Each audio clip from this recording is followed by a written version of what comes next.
അമ്മ സംഘടനയിൽ അടുത്തിടെയുണ്ടായ വിവാദങ്ങൾക്ക് ശേഷം ഏറ്റവും കൂടുതൽ ജനപിന്തുണ ലഭിച്ചൊരു അഭിനേത്രിയാണ് ഹൻസിബ ഹസൻ. പറയുന്ന കാര്യങ്ങളിലെ വ്യക്തത, ഉറച്ച നിലപാടും കൊണ്ടാണ് നടി ജനപ്രീതി നേടിയത്. ലക്ഷ്മിപ്രിയ, ശ്വേതാ മേനോൻ എന്നിവർക്കെതിരെ ഹൻസിബ തിരിയണമെങ്കിൽ അതിന് കൃത്യമായ കാരണമുണ്ടെന്ന് പ്രേക്ഷകർ മനസ്സിലാക്കിയിരുന്നു. 504 അംഗങ്ങളുള്ള സംഘടനയിൽ ഭൂരിഭാഗം പേരും ഹൻസിബയ്ക്ക് ഒപ്പമായിരുന്നു. ആത്മാഭിമാനത്തെ ചോദ്യം ചെയ്തുകൊണ്ടാണ് താൻ പോരാടാൻ ഇറങ്ങിയതെന്ന് പറയുകയാണ് ഹൻസിബ. നീതി കിട്ടില്ലെന്ന തോന്നലുണ്ട്. ഭയങ്കരമായൊരു സ്ട്രെസ്. ശരിക്കും പറഞ്ഞാൽ വല്ലാത്തൊരവസ്ഥയാണ്. ഫൈനാൻഷ്യലി സ്റ്റേബിളായിട്ടുള്ള ആളല്ല ഞാൻ. ചിലരൊക്കെ കളിയാക്കുന്നത് പോലെ ദൃശ്യം സ്റ്റാർ തന്നെയാണ്. അതിനു പുറമെ ചില സിനിമകളും TV ഷോകളും എല്ലാം ചെയ്യുന്നുണ്ട്. അതിലൂടെ വരുമാനം കണ്ടെത്തി മുന്നോട്ടു പോകുന്നൊരാൾ കൂടിയാണ് ഞാൻ. എൻ്റെ ആത്മാഭിമാനത്തെ ചോദ്യം ചെയ്തുവെന്നതാണ് എൻ്റെ പ്രശ്നം. അതുകൊണ്ട് തന്നെ സത്യം തെളിയണം. അഭിമാനമുള്ള ആളാണ് ഞാൻ. ഏതറ്റം വരെയും പോരാടാനുള്ള ആത്മവിശ്വാസത്തിൻ്റെ പുറത്താണ് ഞാൻ ഇറങ്ങിത്തിരിച്ചതെന്ന് ഹൻസിബ പറയുന്നു. ജനറൽ ബോഡിയിൽ സൂപ്പർ താരങ്ങളെന്ന് പറയുന്നവരിൽ ലാലേട്ടൻ മാത്രമേ പങ്കെടുത്തിട്ടുള്ളൂ. വ്യക്തിപരമായ ഒരു കാര്യവും പറഞ്ഞില്ലെന്ന് ലാലേട്ടൻ വ്യക്തമായി പറഞ്ഞിരുന്നു. കാരണം 504 പേരുടെ സംഘടനയാണിത്.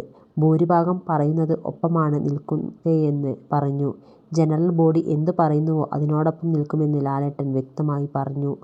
അല്ലാതെ എൻ്റെ ഭാഗത്ത് നിൽക്കാം എന്നൊന്നും ലാലേട്ടനുണ്ടായിരുന്നില്ല. ജനറൽ ബോഡി എന്തു പറയുന്നുവോ അതിനോടൊപ്പമായിരുന്നു അദ്ദേഹം. എൻ്റെ ഭാഗം തെളിയിക്കണമെന്നത് എൻ്റെ അത്യാവശ്യകതയായിരുന്നു. ജനറൽ ബോഡിയിൽ എനിക്ക് വേണ്ടി ഒരുപാട് പേർ സംസാരിച്ചു. ഉഷ, ഹസീന ചേച്ചി, മാല പാർവതി ചേച്ചി, പൊന്നമ്മ ആൻറ്റി, കന്യ തുടങ്ങിയവരെല്ലാം അതിൽ പെടും. അവർക്കൊന്നും പ്രത്യേകിച്ച് ഞാൻ ഒന്നും കൊടുത്തിട്ട് എനിക്ക് വേണ്ടി സംസാരിച്ചതല്ല. അവർക്ക് കൊടുക്കാൻ എൻ്റെ കയ്യിൽ ഒന്നുമില്ല. ജനറൽ ബോഡിയിൽ പങ്കെടുത്ത 99% ആളുകളും എനിക്ക് വേണ്ടിയാണ് സംസാരിച്ചതെന്നും നടി പറഞ്ഞു. സത്യസന്ധമായി പറഞ്ഞാൽ ലക്ഷറീസായ സംഘടനയാണ് അമ്മ സംഘടന.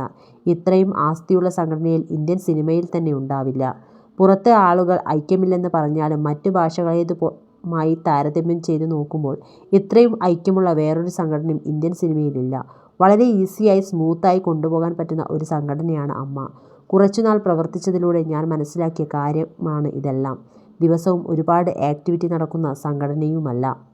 ഓരോ ജോലിക്കും ഒരു സിസ്റ്റമുണ്ടാക്കി സ്റ്റാഫിനെ അസൈൻ ചെയ്ത് ഡ്യൂട്ടി ഏൽപ്പിച്ചു കഴിഞ്ഞാൽ കൃത്യമായി കാര്യങ്ങൾ നടക്കും. അപ്ഡേഷനുകൾ കിട്ടും. സ്റ്റാഫിനെ വെച്ച് സാലറി കൊടുക്കാൻ ബുദ്ധിമുട്ടുള്ള സംഘടനയുമല്ല അമ്മ. അതുപോലെ കുടുംബസംഗമം. എല്ലാ വർഷവും കുടുംബസംഗമം നടത്താമെന്നും ഒരു നിർബന്ധവുമില്ല. ഒരു ഭരണസമിതിയുടെ കാലയളവ് 3 വർഷമാണ്. ആ 3 വർഷത്തിനിടയിൽ ഒരു പ്രാവശ്യം നടത്തിയാലും മതി. അമ്മ ഷോയിലും അതുപോലെ തന്നെ. സിസ്റ്റമാറ്റിക്കായി പോയാൽ മതി. ഈസിയായി നടക്കും.